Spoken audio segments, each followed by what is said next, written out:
चलिए, आज हम अर्बन डेवलपमेंट की सीरीज़ में एक कदम और आगे बढ़ेंगे। देखिए, हमने कल आपको शुरुआत करवाई थी अमृत मिशन की, Atal mission for rejuvenation and urban transformation.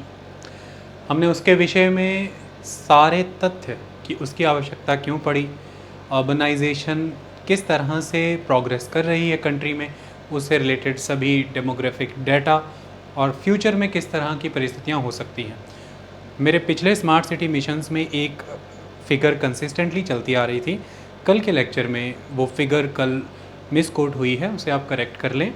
2031 में मिलियंस में अगर देखेंगे तो पॉपुलेशन 600 मिलियन होगा, 2040 में नहीं, वो 2031 में होगा। ये करेक्शन आप कर लें, ये मुझे बताना था। आज हम आगे बढ़ेंगे, अपने कल के ही लेक्चर को कंटिन्यूअस करेंगे। कल हमने प्रोग्रेस पे छोड़ा था और आज हमें प्रोग्रेस से ही शुरू करना है। आज प्रोग्रेस से आगे ले जाते हुए हम इनके अंडर परफॉर्मेंस के ऊपर भी डिस्कस करेंगे लेक्चर के अंतिम भाग में, और वो बहुत दिलचस्प रहेगा, आपको बहुत सी चीज़ों का ज्ञान होगा। वैसे हमारे अर्बन प्रॉब्लम्स एंड सॉल्यूशंस में हमने हर तरह के इश्यूज डिस्कस कर दिए, उसके बाद अर्बन इश्यूज़ के लेक्चर में भी सब डिस्कस्ड है बहुत कॉम्प्रिहेंसिवली। आप कोई योजना, कोई कुरुक्षेत्र, कोई एनालिसिस खोलिए, इन लेक्चर्स को करने के बाद अर्बनाइजेशन से रिलेटेड प्रॉब्लम्स आपको परेशानी नहीं देंगे। जनरल स्टडीज़ पेपर 1 हो चाहे या पेपर 2, उसमें गवर्नेंस के टॉपिक्स आपके सारे कवर्ड हैं इन लेक्चर्स के वाया। अर्बनाइजेशन से रिलेटेड सारे टॉपिक्स कवर हैं। पॉपुलेशन और डेमोग्राफी, उससे जुड़ी समस्याएं और अपॉर्चुनिटीज़ से जुड़े सारे क्वेश्चन हमारे क्लियर हैं। तो ये बहुत कॉम्प्रिहेंसिव लेक्चर सीरीज़ होती है। हमारा एक एक लेक्चर सब्जेक्ट स्पेसिफिक भी जाता है, टॉपिक स्पेसिफिक जाता है और ओवरऑल कंटेम्प्रेरी इश्यूज़ को एड्रेस करता है। चलिए उसी दिशा में आगे बढ़ते हैं। और प्रोग्रेस से रिलेटेड मैंने यहाँ पर डाटा लिखा है, जो कि बहुत ज़रूरी होता है आपके आंसर्स को ऑथेंटिकेट बनाने के लिए, क्योंकि डाटा आना ज़रूरी है, ये एक इम्पॉर्टेंट चीज़ है। देखिए, प्रोग्रेस में अगर हम बात करें अभी तक, तो जो टोटल आउटले था इसका वो 77,640 करोड़ था, यानी कि 77,640 करोड़ इसका टोटल आउटले। टोटल आउटले तो 1 लाख करोड़ था, मैंने बताया था। आधा केंद्र सरकार देगी, आधा राज्य सरकार और अर्बन लोकल बॉडीज़ का होगा। लेकिन उसमें से हमने देखा था कि प्रोजेक्ट्स के लिए 77,640 करोड़ रखा गया था और 10% ऑपरेशन एंड मैनेजमेंट के लिए रखा गया था, और 10% रिफॉर्म्स अगर लाएंगे तो उसके लिए इंसेंटिव्स मिलेगा, उसके लिए सेट असाइड किया गया था। ऐसे में ये जो टोटल आउटले 77,640 करोड़ का था, इसके एवज में केंद्र सरकार के द्वारा पहले 3 साल के अंदर ही टोटल अमृत मिशन पीरियड के लिए, जो कि 5 साल है, उस 5 साल के मिशन पीरियड का सारा 77,640 करोड़ में जो केंद्र का जितना भी हिस्सा बनता था, केंद्र ने 3 साल के अंदर उसे अप्रूव कर दिया। ऐसा केंद्र सरकार कहती है कि सभी state annual action plans SAAPs receive होने के बाद हमने पहले 3 वर्षों में ही पूरी मिशन योजना के समय के लिए सारा का सारा फंड जो है हमने अप्रूव कर दिया था। अब वो जो केंद्र सरकार के द्वारा अप्रूव किया गया ये 77,640 करोड़, इसमें से 70,969 करोड़ की कीमत के टोटल 5,230 प्रोजेक्ट्स जो हैं वो अवार्ड कर दिए गए हैं। मतलब दे आर अवार्डेड। टेंडरिंग हुई होगी, टेंडरिंग के बाद बिडिंग हुई होगी, बिडिंग के बाद फिर जो सिलेक्शंस हुए होंगे उनको फिर जो प्रोजेक्ट है वो अवार्ड कर दिए गए होंगे। ये यहाँ तक का आंकड़ा भी बताता है। और लगभग 10,000 करोड़ के अराउंड के प्रोजेक्ट्स की टेंडरिंग अभी होनी बाकी है। लगभग 6 से 7,000 करोड़ पेंडिंग अमाउंट है इस प्रोजेक्ट का ही, और कुछ एक्स्ट्रा स्टेट और अर्बन लोकल बॉडीज़ के अदर प्रोजेक्ट्स भी हैं। तो 10,000 करोड़ के अराउंड के जो प्रोजेक्ट्स हैं उनकी टेंडरिंग होनी बाकी है।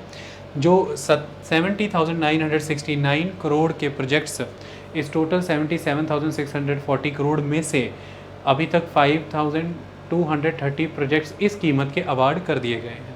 इसमें से ये जो 5,230 प्रोजेक्ट्स हैं, इनमें से 2,111 प्रोजेक्ट्स हैं, यानी कि 2111 प्रोजेक्ट जो हैं जिनकी कीमत बनती है 6,469, वो कंप्लीट हो चुके हैं।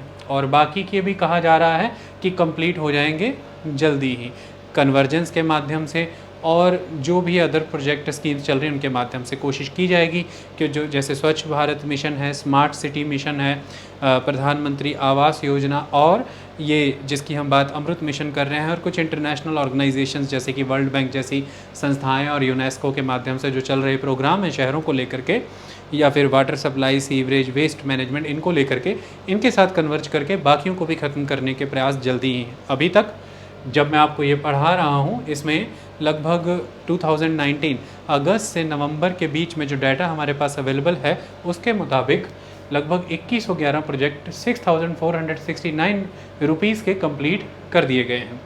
अब ये जो टोटल 70,969 करोड़ के प्रोजेक्ट अवार्ड किए गए हैं, जो कि 5,230 प्रोजेक्ट्स बनते हैं, ये किस किस तरह किस प्रोपोर्शन में दिए गए हैं, जो हमने पढ़ा था कि कौन कौन से हमें बेसिक कम्युनिटीज़ प्रोवाइड करनी है, उनमें से किसको कितना हिस्सा गया है। तो उसमें से वाटर सप्लाई को जो फंड एलोकेट किया गया है वो ऑलमोस्ट 50% है। तो सबसे ज़्यादा वाटर सप्लाई को ही प्रायोरिटी पे रखा गया है। मैंने आपको बताया था कि इस मिशन के अंदर ये आज़ादी है स्टेट गवर्नमेंट्स को और सिटीज़ को कि वो इंक्रीमेंटलिज्म और प्रायोरिटाइजेशन की नीति को अपना सकते हैं, यानी कि वो ये तय कर सकते हैं कि उन्हें शुरुआत में टोटल जो बकेट ऑफ द प्रोजेक्ट्स हैं उनमें से शुरुआत में उन्हें कौन से प्रोजेक्ट उठाने हैं वो ये प्रायोरिटाइज़ कर सकते हैं, फिर धीरे धीरे वो प्रोग्रेस कर सकते हैं, इंक्रीमेंट कर सकते हैं अगले प्रोजेक्ट्स की ओर। तो ऐसे में वाटर सप्लाई को आप देख रहे हैं कि 50% गया। Sewerage and septage second number पे आता है, उसे 42% एलोकेट हुआ। स्टॉर्म वाटर ड्रेनेज, जब भी बरसात हो जाती है आप देखते हैं कि वर्षा का पानी शहरों में आज भर जाता है, उसके लिए कहा गया है कि भाई ओपन ड्रेन्स वगैरह ओपन ड्रेन्स जो हैं उन्हें क्लीन किया जाए, अंडरग्राउंड ड्रेन्स जो हैं सीवरेज की उन्हें वेल कनेक्ट किया जाए ड्रेनेज सिस्टम के साथ, इसके तहत कि वर्षा का पानी निकल पाए। जितने भी मार्शेज़ हैं, स्वैम्पी एरियाज़ हैं, उनके ऊपर जो कंस्ट्रक्शंस हैं उनको हटाया जाए और उनको दोबारा से एक्टिवेट किया जाए ताकि वर्षा का पानी सीपेज हो सके। तो इसके लिए स्टॉर्म वाटर ड्रेनेज के लिए 4% ईयर मार्क किया गया है। नॉन मोटराइज्ड अर्बन ट्रांसपोर्ट, मैंने बताया था कि वॉकवेज और साइकिलिंग के ऊपर फोकस किया जाएगा, उसके लिए 2%, और ग्रीन स्पेसेस एंड पार्क्स के लिए 2%। तो 50-42 92% अकेले वाटर सप्लाई और सीवरेज एंड सेप्टेज पे ही फोकस है अभी तक शुरुआत में। और अगर देखें तो 4-2-6-2-8% के अराउंड लगभग आपने डिवोट किया है storm water drainage, non motorised urban transport, green spaces and parks को। इसके तहत अगर हम बात करते हैं, सेंसस 2011 ये कहता है कि जो 500 सिटीज़ उठाई गई हैं इस बार इस अमृत मिशन योजना के लिए, उस 500 सिटीज़ में अगर हम बात करें तो सेंसस 2011 के मुताबिक total 4.68 crore urban house hold fall करते हैं, जिनमें से 2.98 करोड़ हाउस होल्ड्स जैसे कि 64% हाउस होल्ड्स के पास एक तरह से टैप वाटर सप्लाई अवेलेबल था। They were covered tap water supply in 500 mission cities. अब सरकारों ने, अर्बन लोकल बॉडीज़ ने राज्य सरकारों के साथ मिलकर के शहरों के स्तर पर ये जो 500 शहर चुने गए उसके तहत क्या हुआ है, through an investment of ₹39,011 crore under Amrit योजना 60 lakh households provided new water tap connections till August 2009। तो नए 60 lakh tap water connection provide कर दिए गए हैं इन 500 शहरों के अंदर। ये एक बड़ी बात है। हमने देखा 4.68 करोड़ अर्बन हाउस होल्ड्स हैं, 2.98 करोड़ अर्बन हाउस होल्ड्स यानी कि 64% कवर्ड थे टैप वाटर से। नए 60 lakh house hold tap water connections provide कर दिए गए हैं अगस्त 2019 तक, और आगे आने वाले दिनों के अंदर ये कहा गया है कि 79 लाख और प्रोवाइड किए जाएंगे प्रोजेक्ट कंप्लीशन होने तक। तो 79 लाख अभी और प्रोवाइड किए जाएंगे, 60 लाख प्रोवाइड कर दिए गए हैं। आप इसको टोटल कर लें, आपको क्लियर हो जाएगा। 80 और 60 के अराउंड लगभग 1 करोड़ 40 लाख के अराउंड हाउस होल्ड को connections, 1 crore 40 lakh house holds को कनेक्शन इसमें अब प्रोवाइड कर दिया जाएगा। जो पिछली कमियां थी उसको पूरा कर दिया जाएगा। यही कहा गया था कि जो ये 500 सिटीज़ हैं, इन सिटीज़ में ऑलमोस्ट कंट्री की अर्बन पॉपुलेशन की 60% पॉपुलेशन फॉल करती है। ऐसे में ये 60% पॉपुलेशन को पूरी universal coverage of water supply देना है, तो उसी दिशा में ये काम चल रहा है। 60 लाख कनेक्शन दे दिए हैं हाउस होल्ड कनेक्शंस, और 79 हाउस होल्ड कनेक्शंस अभी और दिए जाएंगे। ये तो हो गया पानी की दिशा में 39,011 करोड़ खर्च हो गया। मैंने बताया 50% अकेला इसी पे ही गया है। अगर आप 70,969 करोड़ को लेते हैं तो 39,011 करोड़ जो है वो इसी पे खर्च हो गया है। ये एक इंपॉर्टेंट चीज़ है। अगला है इन्वेस्टमेंट ऑफ रुपीज़ 32,456 करोड़ जो है वो सीवरेज का कवरेज जो है, अब 42% मैंने बताया था, यानी कि 32,456 करोड़, 32,456 करोड़। तो सीवरेज का कवरेज 2011 के मुताबिक जो 31% था इन 500 शहरों में, उसे बढ़ा करके इन 500 शहरों में 62% पे लेकर के जाना है। तो सीवरेज कनेक्शन लगभग मैंने बताया था कल के लेक्चर में भी कि सीवरेज कनेक्शन 65% प्रोवाइड करना है, तो 31% कवरेज से बढ़ा करके 62% तक लेकर के जाना है। उसके लिए अब तक 40 लाख सीवर कनेक्शंस ऐड कर दिए गए हैं और additional 105 lakh sewerage connection add किए जाएंगे, ऐसा कहा जा रहा है प्रोजेक्ट जो अमृत मिशन योजना के टाइम कंप्लीशन तक। तो 105 लाख कनेक्शन अभी और ऐड करने हैं, 40 लाख कनेक्शन सीवरेज के ऐड कर दिए गए हैं। तो कुल ये कुछ प्रोग्रेस इस तरह से आंकड़े के माध्यम से जो बनती थी वो मैंने आपको बताई कि इस तरह की चीज़ें हैं। अभी काफ़ी काम करना बाकी है। देखिए 60 लाख हाउस होल्ड को आपने न्यू वाटर कनेक्शन दिया है, बट अभी 80 लाख के अराउंड पेंडिंग है, 79 लाख। इसमें से अगर सीवरेज की बात करें तो 40 लाख को आपने दे दिया है कनेक्शन, लेकिन अभी भी 105 लाख अभी भी पेंडिंग है। जबकि आप प्रायोरिटाइजेशन की पॉलिसी के तहत काम कर रहे हैं, जिसमें आप जो प्रोजेक्ट सेलेक्ट हुए हैं, जिन एरियाज़ में काम होना है बेसिक कम्युनिटीज़ में, उनमें भी आप सबसे अधिक फोकस अभी वाटर सप्लाई सीवरेज सेप्टेज पे ही कर रहे हैं। ऐसे में कुछ कार्य हुआ है, जैसे कि non motorise urban transport, green spaces and parks.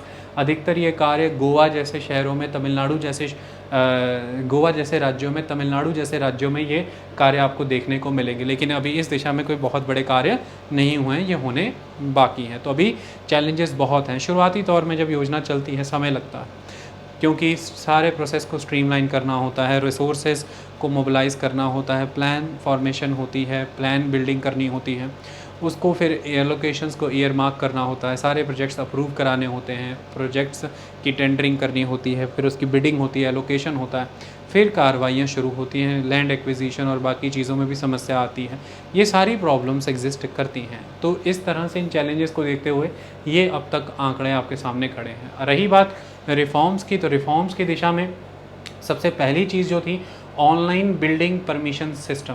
देखिए कंस्ट्रक्शन परमिट्स जो हैं हमारे देश के अंदर जितने भी शहर हैं, उनमें जो कंस्ट्रक्शन परमिट्स हैं उनमें ये कोशिश की जाती रही। 2016 से ही मुंबई और दिल्ली म्यूनसिपैलिटीज़ ने इस प्रोसेस को ऐड किया है, MCDs ने, या फिर जो मुंबई कॉरपोरेशन है उनके द्वारा ये प्रोसेस ऐड किए गए हैं कि ऑनलाइन बिल्डिंग परमिशन सिस्टम दे दिया जाए, यानी कि कंस्ट्रक्शन परमिट आपको ऑनलाइन दे दिया जाए।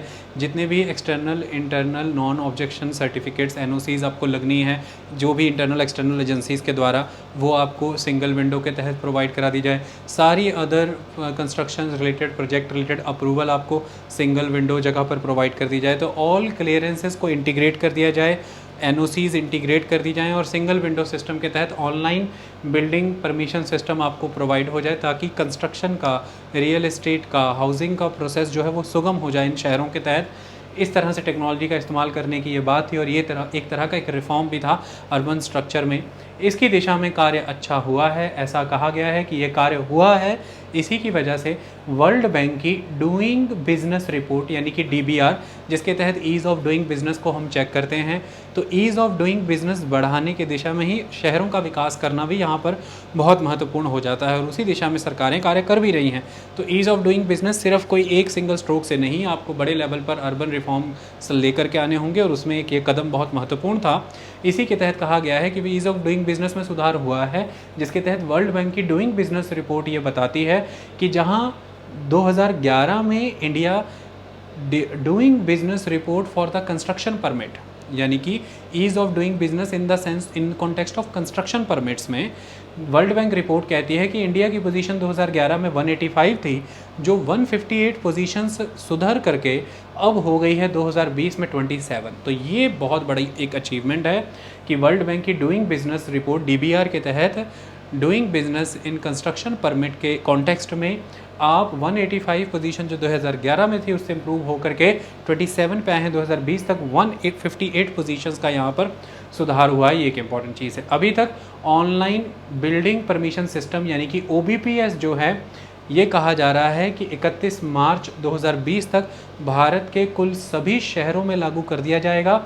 अब तक अगर देखें तो 1832 सिटीज़ यानी कि 1832 शहरों में ये आ चुका है, जिसमें से 500 स्मार्ट सिटीज़ की अगर बात करें तो 500 अमृत सिटीज़ की अगर हम बात करें तो 440 में अमृत सिटीज़ कवर होती हैं। तो 1832 शहरों में आ गया OBPS, जिसमें से 440 अमृत शहर कवर हो रहे हैं और 31 मार्च 2020 तक ये OBPS भारत के सभी शहरों में लागू हो, ऐसे सरकार और जितनी भी अर्बन लोकल बॉडीज़ के तहत हैं उनकी कल्पना है कि ये करेंगे, टारगेट है।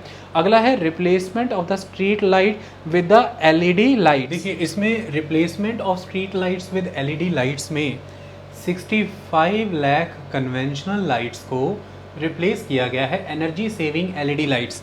LED मतलब लाइट एमिटिंग डायोड लाइट्स, उनसे रिप्लेस कर दिया 65 लाख। आपने नोटिस किया होगा, आप गाड़ियों में जब शहरों में एंटर होते हैं आजकल, तकरीबन शहरों में एंटर होते वक्त आपको वाइट कलर के LED लाइट्स के वो स्ट्रीट लाइट्स नज़र आते होंगे, पोस्ट लैंप्स जो लगे रहते हैं।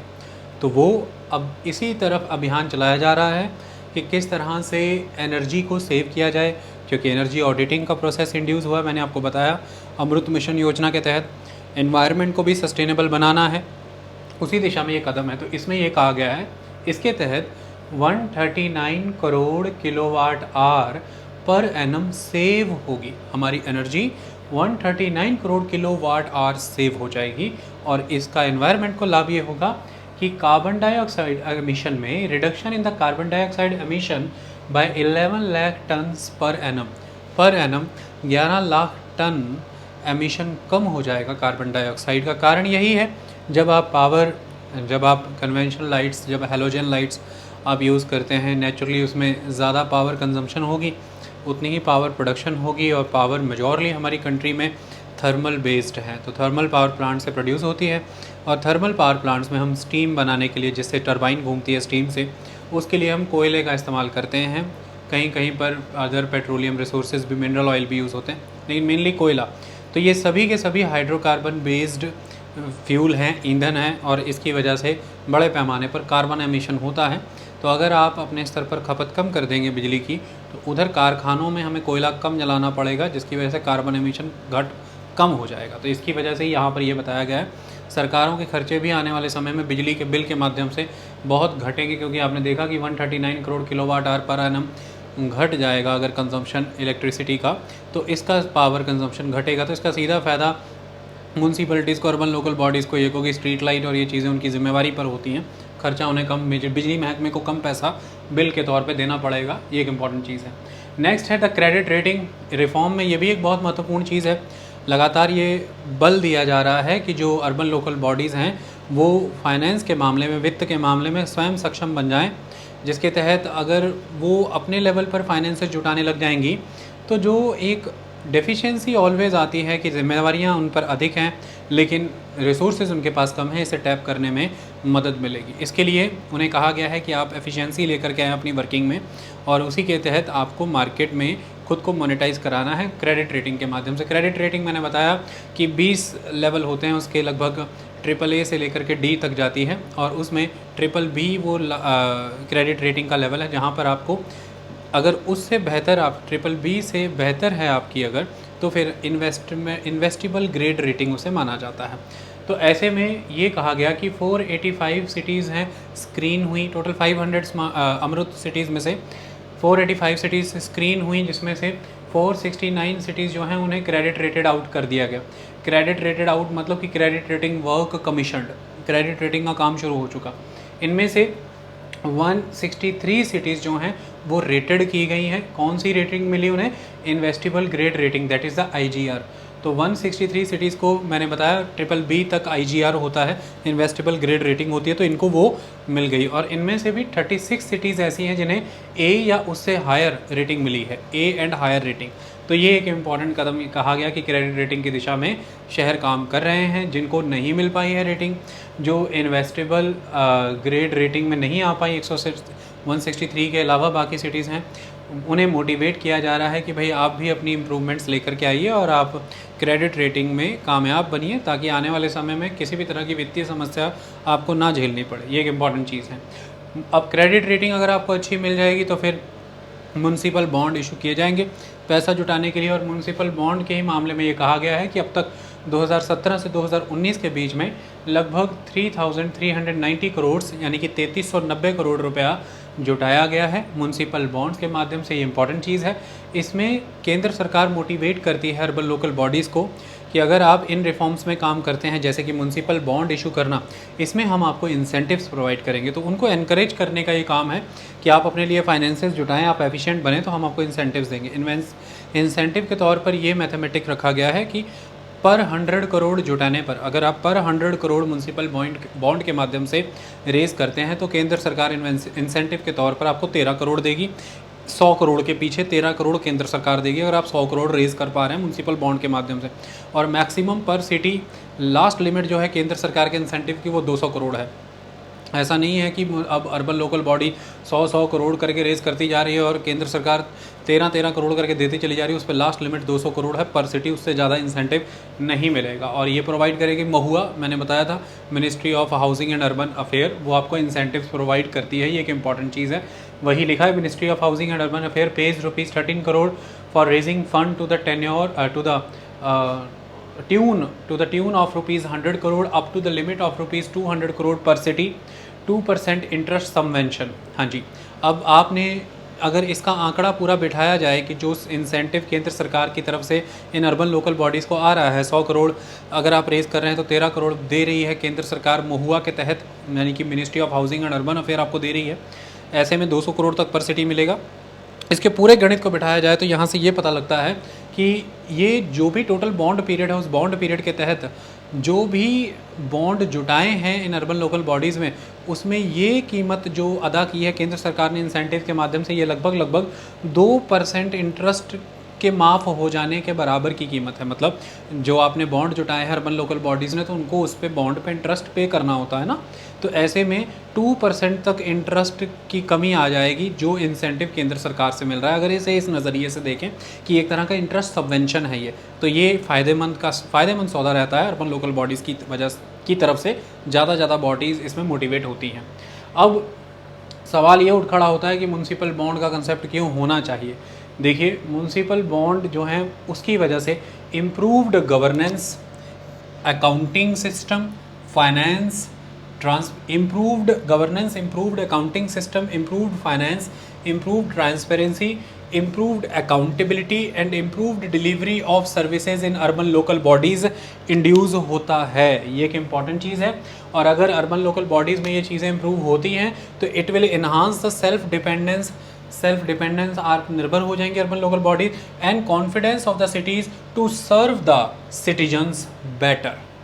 वो अपने शहरवासियों को बेहतर सर्व कर पाएँ, इसके लिए वो सेल्फ डिपेंड भी होगी, आत्मनिर्भर भी होंगी और उनका आत्मविश्वास भी बढ़ेगा। ये एक इंपॉर्टेंट चीज़ है। इसके लिए म्यूनसिपल बॉन्ड होने चाहिए। कैसे? गवर्नेंस इंप्रूव कैसे हो जाएगी, accounting system, finance, transparency, accountability and delivery of services better कैसे हो जाएगी। सिंपल सी बात यह है कि आप सिंपल लोन लेने जाते हैं अपना घर बनाने के लिए, या मान लीजिए लोन अगेंस्ट प्रॉपर्टी लेने गए हैं, या बिज़नेस लोन लेने गए हैं, या कार लोन लेने गए, कुछ भी। क्या चेक करता है लोन वाला पर्सन आपको लोन देने से पहले? वो जो मनी लेंडर है बैंक में, जो लोन आपको लेंड करेगा, वो क्या चेक करेगा? सबसे पहले ये देखेगा कि आपकी आमदनी कितनी है, पहली चीज़। तो आप उसकी एलिजिबिलिटी क्राइटेरिया को पूरा करेंगे। फिर देखेगा कि आप प्रॉपर, आमदनी देखने का ज़रिया ही ये है कि सैलरी आपके अकाउंट में आती है कि नहीं, फॉर्म नंबर 16 आप भरते हैं कि नहीं, ITR रिटर्न्स आप फाइल करते हैं कि नहीं प्रॉपर। ये सब देखने के बाद देखेगा कितने बच्चे आपके स्कूल जाते हैं, तो आप पर कितने लोग निर्भर हैं, कितना बिजली का बिल आता है, आप कितने खर्चे निकालते हैं, तो फिर कितनी किस्त आप मंथली दे पाएंगे।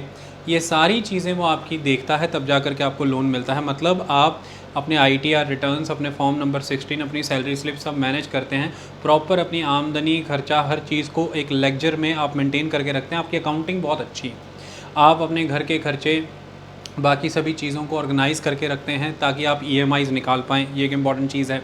आप बेटर वर्क परफॉर्म करते हैं ताकि इनकम आपकी अच्छी बनी रहे, तो आप एफिशिएंसी से काम करते हैं ताकि आपको कल को अच्छे लोन मिलें, आप किस्तें दे पाएँ।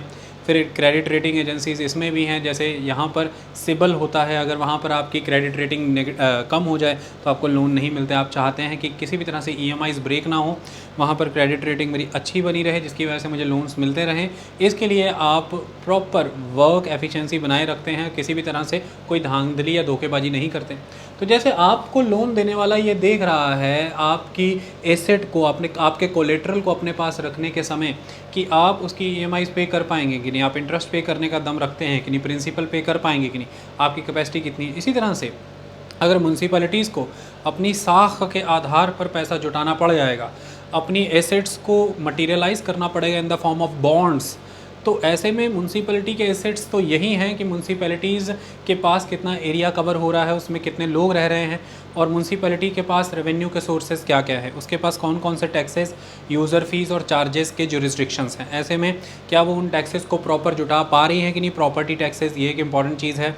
अदर टैक्सेस वो जो चार्ज कर सकती है क्या ले पा रही है कि नहीं, यूज़र फीस और अदर चार्जेस वो प्रॉपर लेती है कि नहीं। और इस तरह से अगर मान लीजिए आप लोन लेने गए हैं, अर्बन लोकल बॉडी, उसने कहा मुझे इतने लोन की आवश्यकता है, तो जो लोन उन्हें देंगे, जो उनके बॉन्ड खरीदेंगे, वो उन्हें ये सुझाव देंगे कि भाई आपके पास अथाह पोटेंशियल है कि आप यहाँ से यूज़र फीस चार्ज कर सकते हैं जो सर्विसेज आप प्रोवाइड कर रहे हैं, लेकिन आपकी बेटर मैनेजमेंट प्रैक्टिसेस नहीं है, आपकी अकाउंटिंग सिस्टम में पूरी तरह से गड़बड़ी है कि आप प्रोजेक्ट लगा रहे हैं, प्रोजेक्ट की असेसमेंट आपकी करेक्ट नहीं है, खर्चा आपने कुछ डिसाइड किया था, एट द एंड हुआ कुछ, और खातों पे दिखा पा नहीं रहे हैं, तो आपको लेकर के इवैल्यूएशन क्लियर नहीं हो पा रहा कि आपकी स्टैंड क्या है, आपके पास बैलेंस कितना है, आपकी पोजीशन क्या है इस समय, फाइनेंशियल पोजीशन, आपकी वर्थ क्या बनती है, आपके पास एसेट्स कितने हैं, ये सब वो आपको गाइड करेंगे।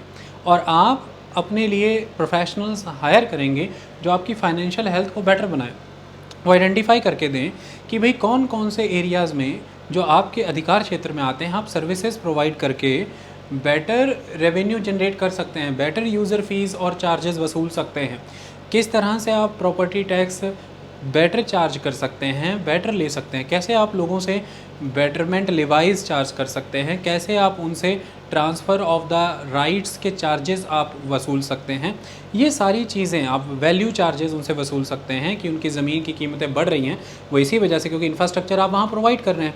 ये कितना पोटेंशियल है आपके पास, आप कितनी बेटर वे में इन्हें लिवाए कर सकते हैं, कहाँ पर कमियाँ आ रही हैं, इसके लिए आप प्रोफेशनल्स को फिर हायर करेंगे या वही लोग आपको गाइड करेंगे, उसके वो आपसे चार्जेस लेंगे कि आपकी फाइनेंशियल हेल्थ बेटर हो।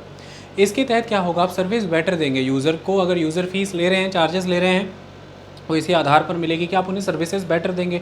आप प्रॉपर्टी टैक्स और ये सारी चीज़ें अगर ले रहे हैं तो नेचुरली फिर आप उस लेवल पर इंफ्रास्ट्रक्चर भी वहाँ पर क्रिएट करके देंगे। तो इस तरह से एक अच्छी सर्विस डिलीवरी आप प्रोवाइड करेंगे।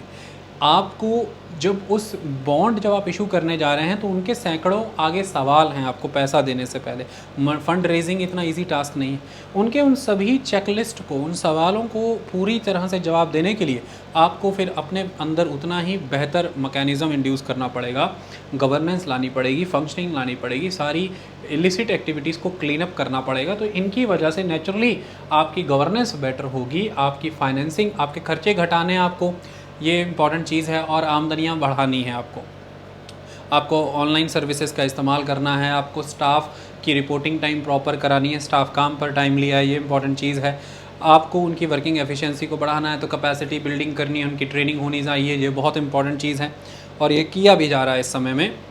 ऐसा कहा गया है कि सरकार के द्वारा लगभग 52,000 अर्बन लोकल बॉडीज़ कर्मचारियों को टेक्निकली ट्रेंड किया जा रहा है कि उनका कैपेसिटी बिल्डिंग हो सके और वो इन नए तरह के चैलेंजेस को ले सके। तो आप ये करेंगे, ये एक इम्पॉर्टेंट चीज़ है। आप हर चीज़ को ऑन रिकॉर्ड लेकर के आएंगे क्योंकि आपकी थर्ड पार्टी ऑडिटिंग होगी। बॉन्ड मार्केट में जब आप आए हैं, पैसा देने वाला आपकी ऑडिटिंग रिपोर्ट्स, क्योंकि क्रेडिट रेटिंग एजेंसीज आपको क्रेडिट रेटिंग देंगे इस बात पर कि आपके रेवेन्यू के सोर्सेज क्या हैं, आपने उन्हें कैसे मैनेज किया, आपके पास पोटेंशियल कितना है फ्यूचर में अर्न करने का, लोग आपसे कितने के सेटिस्फाइड हैं, आप कितनी की सर्विसेज दे रहे हैं, बदले में कितने की आप आमदनी कर पा रहे हैं, आपके पास कितना प्रोफेशनल कैडर एग्जिस्ट करता है, प्रोजेक्ट्स किस तरह के लेके आते हैं आप, वो कितनी इनोवेशन, कितनी क्रिएटिविटी उसमें आप यूज़ यूज़ कर रहे हैं, प्रोजेक्ट्स की असेसमेंट किस तरह से करते हैं, प्रोजेक्ट की फ्यूचर वायबिलिटी क्या है, उसकी एट प्रेजेंट इकोनॉमिक वायबिलिटी क्या है, ये सारी चीज़ें आपकी वो देखते हैं, फिर आपको क्रेडिट रेटिंग मिलती है और उसके बेसिस पर फिर आप बॉन्ड बनाते हैं और बॉन्ड मार्केट में आते हैं। तो बॉन्ड मार्केट में आने के लिए ये सारी बातें आपने सुनिश्चित की, इससे ट्रांसपेरेंसी आएगी, आपकी अकाउंटेबिलिटी, जवाबदेही तय हो रही है अब बाज़ार के प्रति, आप बाज़ार के प्रति जवाब दें। अब आप स्टेट गवर्नमेंट और सेंट्रल गवर्नमेंट की सिर्फ ग्रांट ट्रांसफ़र्स पर निर्भर नहीं है और वहाँ से पैसा आ रहा है वो कहाँ लग रहा है पता नहीं, सरकारी खजानों में ख़त्म हो जा रहा है, करप्शंस बहुत ज़बरदस्त हैं, 1 रुपया आता है 85 पैसे कहाँ चले जाते हैं पता नहीं, 15 पैसे का लाभ आम इंसान तक पहुँच पाता है। ये पद्धति नहीं चलेगी, आपकी जवाबदेहियाँ होंगी, आपकी अकाउंटेबिलिटी होगी। तो इस तरह से अगर आप बॉन्ड सिस्टम में आते हैं तो governance, accounting system, finance, transparency, accountability और delivery of the services improve होगा। नेचुरली आप सेल्फ सस्टेन्ड हो जाएंगे, आप सर्वाइव करने लग जाएंगे। तो इसकी वजह से आपकी सेल्फ डिपेंडेंस और कॉन्फिडेंस बढ़ेगा और आप बेटर सर्व कर पाएंगे अपने सिटीजन्स को, यही इसके तहत माना गया। अब इनके अलावा अगर हम बात करें तो शहरों के स्तर पर योजनाएं और भी चलाई गई, जिन योजनाओं में सबसे महत्वपूर्ण योजना मैंने आपको बताया कि पूरे देश भर में हमारे बजट के लेक्चर सीरीज़ में मैंने बताया कि वाटर को एड्रेस करने के लिए सरकार के द्वारा जन शक्ति अभियान चलाया गया। जन शक्ति अभियान 2 तरह से, जन शक्ति अभियान रूरल भी है, जन शक्ति अभियान अर्बन भी है। जब जन शक्ति अभियान रूरल की बात करते हैं, मैंने डिटेल में बजट में कराया था। जन शक्ति अभियान अर्बन को अगर हम देखें तो पानी को बहुत ज़बरदस्त वे में सरकारों ने यहाँ पर टारगेट किया है। मैं मोबाइल ले लूँ। पानी को बहुत ज़बरदस्त वे में सरकारों ने यहाँ पर टारगेट किया है। इस टारगेट के तहत अगर आप देखें तो मिनिस्ट्री ऑफ जल शक्ति बनाई गई है, केंद्र सरकार के तहत मिनिस्ट्री ऑफ जल शक्ति बनाई गई है। इसी के तहत अब आप देखें तो देश में जल शक्ति अभियान चल रहा है। इसे 2 फेजेज़ में लाना है। 2 फेजेज़ में लाने का कारण यह है कि 2 तरह से हमारे देश में मानसून आता है। एक साउथ वेस्ट मानसून आता है कंट्री में, जिसका समय लगभग जून से सितंबर तक रहता है, और दूसरा रीट्रीट मानसून होता है जो नवंबर दिसंबर के अराउंड दक्षिण के राज्यों में आता है। तमिलनाडु और बाकी के जो दक्षिण राज्य वो ज्योग्राफी के लेक्चर में हमने पढ़ाया है। तो इस तरह से ये पूरे के पूरे ये साउथ वेस्ट मानसून्स और ये फर्दर रीट्रीट मानसून जो आ रहा है, इसके लिए 2 फेजेज़ में से रखा गया है। एक जुलाई से सितंबर के अराउंड चलेगा और एक फिर सेकंड रीट्रीट मानसून के अराउंड नवंबर दिसंबर के अराउंड ये चलेगा। इसके लिए शुरुआत हुई है 1 जुलाई 2019 से इस अर्बन जल शक्ति अभियान की, और वाटर के ऊपर फोकस है। किस तरह से वाटर पर फोकस है? वाटर